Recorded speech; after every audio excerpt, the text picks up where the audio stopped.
Hi, third graders. All right, so yesterday when we read Flora and Ulysses, um, Flora's father made the decision to let Flora take Ulysses home with her. And I asked you to kind of predict what you thought Flora's mother is going to do when she realizes that the squirrel's back in the house. So I kind of want you to think about that and think about what might happen. And we're just going to dive right in today and start reading. All right. Chapter 43 Treacle. They walked into the house, and the little shepherdess was waiting for them. She was standing there, she always stood, the lamb at her feet, the tiny globe above her head, and a look on her face that said, I know something you don't know. Flora's father took off his hat and bowed to the lamp. George Buckman, he said, how do you do? Hello, Flora shouted into the silence of the house. From the kitchen came the sound of laughter. Mom, said Flora. No one answered.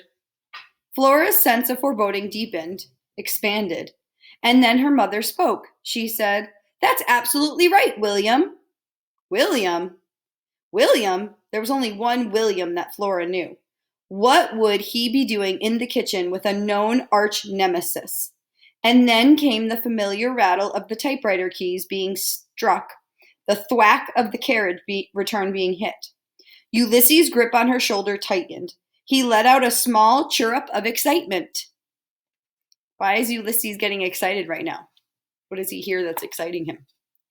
Her mother laughed again. The laughter was followed by the truly terrifying words. Thank you so much, William. Shh, said Flora to her father, who was standing listening, his hat in his hands and a goofy smile on his face. There was a small, round drop of blood on his ear bandage, and it looked oddly festive. You stay here, Flora said to him. Ulysses and I will go check it out. Right, said her father. You bet. I'll stay here. He put his hat on his head and he nodded. Flora, superhero on her shoulder, walked quietly, stealthily through the living room and into the dining room and stood before the closed kitchen door. She held herself very still. She made herself into a giant ear. She was getting extremely good at making herself into a giant ear. Flora listened, and she could feel Ulysses, his body tense and expectant, listening too. Her mother spoke. She said, Yes, it will go like this. Federico, I have dreamed of you for eons. No, said another voice, a high, thin, extremely annoying voice. I've dreamed of you for all eternity. Oh, said Flora's mother, for all eternity. That's good, more poetic. Ulysses shifted his position on Flora's shoulder, and he nodded. Yes, exactly, said William Spiver. More poetic. Eons sounds too geological. There's nothing romantic about geology, I assure you. Okay, said Flora's mother. Right. What's next, William? Actually, said William Spiver, if you don't mind, I would prefer to be called William Spiver. Of course, said Flora's mother. I'm sorry. What's next, William Spiver? Let me see, said William. I suppose Frederico would say, and I have dreamed of you, Angelique, my darling. I must tell you that they were dreams so vivid and beautiful that I loathe to wake up to reality. Ooh, that's good. Hold on a sec. The typewriter keys came to clacking life. The carriage return dinged. Do you think that's good? Flora whispered to Ulysses. Do you think that's good writing? Ulysses shook his head. His whiskers brushed against her cheek. I don't think so either, she said. Actually, she thought it was terrible. It was sickly sweet nonsense. There was a word for that. What was it? Treacle. That was it. Having located the correct word, Flora felt a sudden need to say the word aloud, and so she did. She pushed open the kitchen door and she stepped forward. Treacle, she shouted. Flora, said her mother. Treacle, said William Spiver. Yes, said Flora. She was pleased that with one simple word she had answered two very important questions. Yes, she was Flora, and yes, it was Treacle. Chapter 42, Her Treacherous Heart. William Spiver was wearing his dark glasses. There was a Pizer pop in his mouth, and he was smiling. He looked exactly like a villain. That's what Flora's brain thought. But her heart, her treacherous heart, rose up joyfully inside of her at the sight of him. Flora's heart was actually glad to see William Spiver. There was so much she wanted to talk to him about. Pascal's Wager, Dr. Measham, the other Dr. Measham, giant squids, giant donuts, and who was dunking them, and if he had ever heard of a place called Blunder Meakin, and if he had ever sat on horsehair sofas. But William Spiver was sitting beside Ulysses' arch nemesis, smiling. Obviously, he could not be trusted. Florabelle? Said William Spiver. It's me, said Flora. I surprised you. Don't smell me, William Spiver, since you can smell everything. I have never claimed to be able to smell everything. However, it is true that right now I am smelling squirrel. And there is another odor. It's something sweet, some scent redolent of school lunchrooms on rainy Thursdays. What is it? Jelly? Yeah, grape jelly. I smell squirrel and grape jelly. Squirrel, said Flora's mother. She turned away from the typewriter. She looked at Flora. Squirrel, she said. What in the world are you doing back here with that squirrel? I told your father. This malfeasance must be stopped, shouted Flora. Her mother's hands, still poised over the keys of the typewriter, stared at Flora with her mouth open. William Spiver for once was silent. On Flora's shoulder the squirrel trembled. Flora slowly raised her left arm. She pointed at her mother. She said, What did you tell my father to do to the squirrel? Her mother cleared her throat. I told your father... But the sentence remained unfinished and truth unuttered, because the kitchen door suddenly swung open to reveal Flora's father. George Buckman, he said to the room at large, how do you do? He walked into the kitchen and he stood beside Flora. George, what in the world? Said Flora's mother. You look like you've been in a battle. I am fine, just fine. I was saved by the squirrel. What? Said Flora's mother. I was attacked by Mr. Claus. He landed on my head and...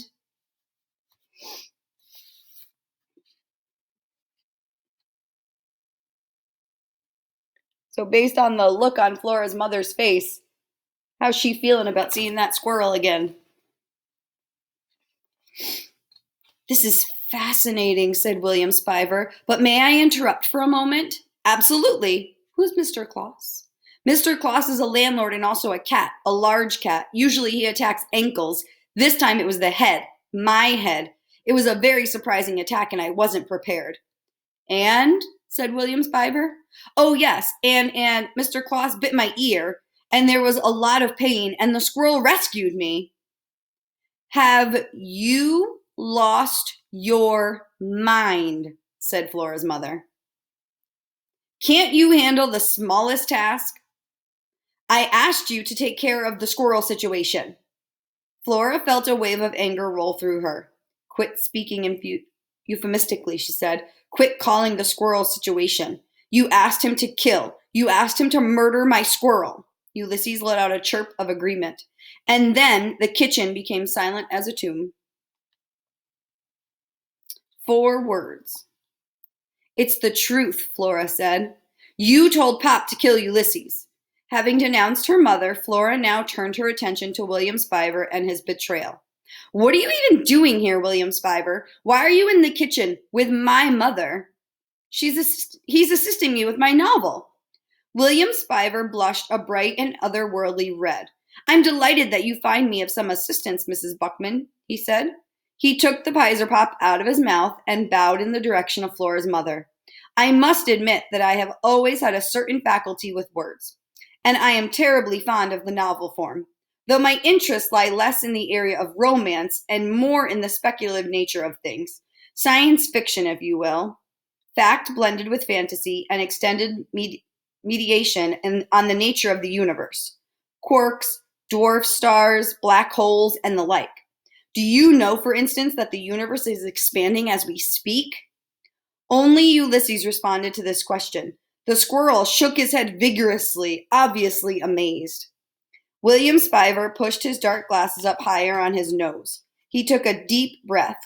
Speaking of expansion, did you know that there are now something like 90 billion galaxies in the universe?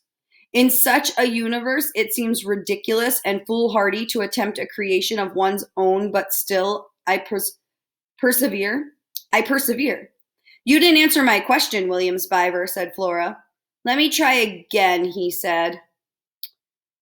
No, said Flora, you're a traitor. And you, she wheeled and pointed at her mother, are an arch nemesis, a true villain.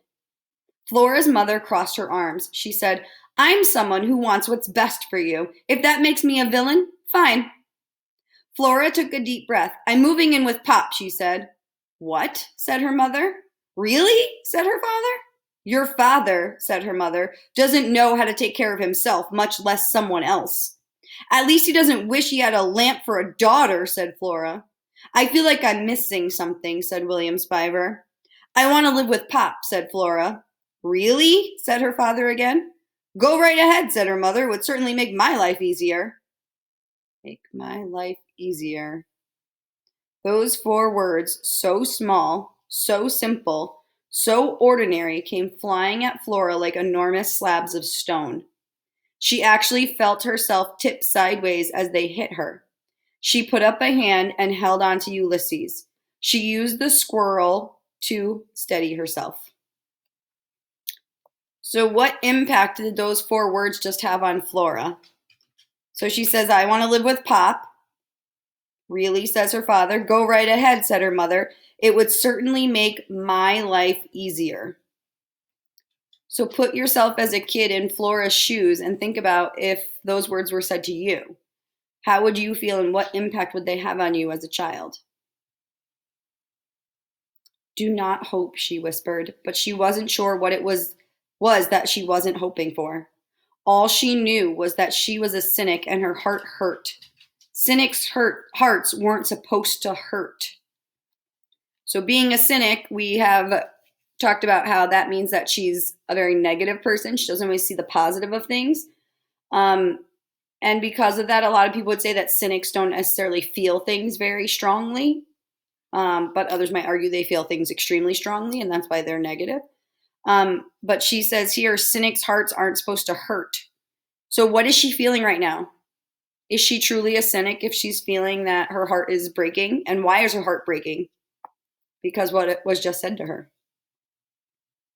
William Spiver pushed back his chair. He stood. Mrs. Buckman, he said, perhaps you would like to retract those last words. They seem unnecessarily harsh. So what does retract mean? He's trying to tell her she should retract the words that she just said.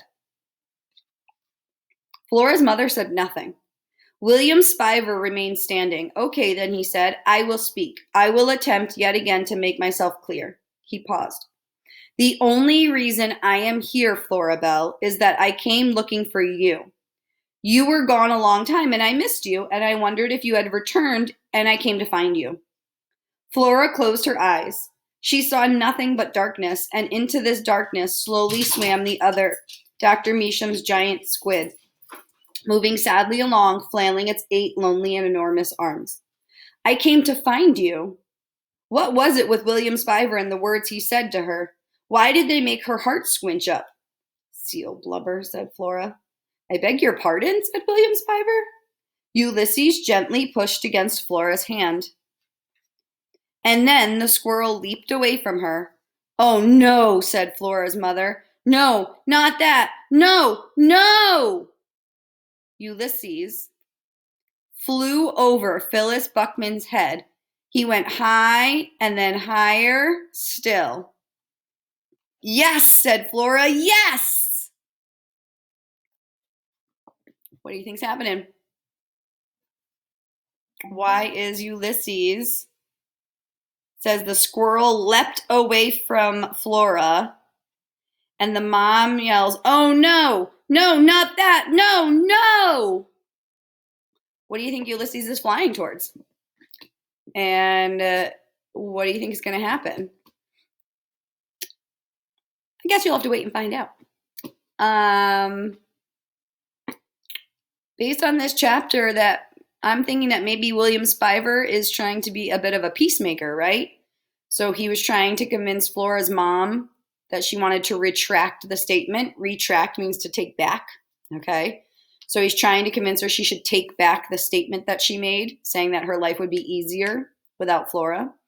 And then he also seems to be trying to make Flora feel better by saying that he was coming to find her. He missed her and he wanted to find her. So I'm thinking that a new label we can put on William Spiver is Peacemaker.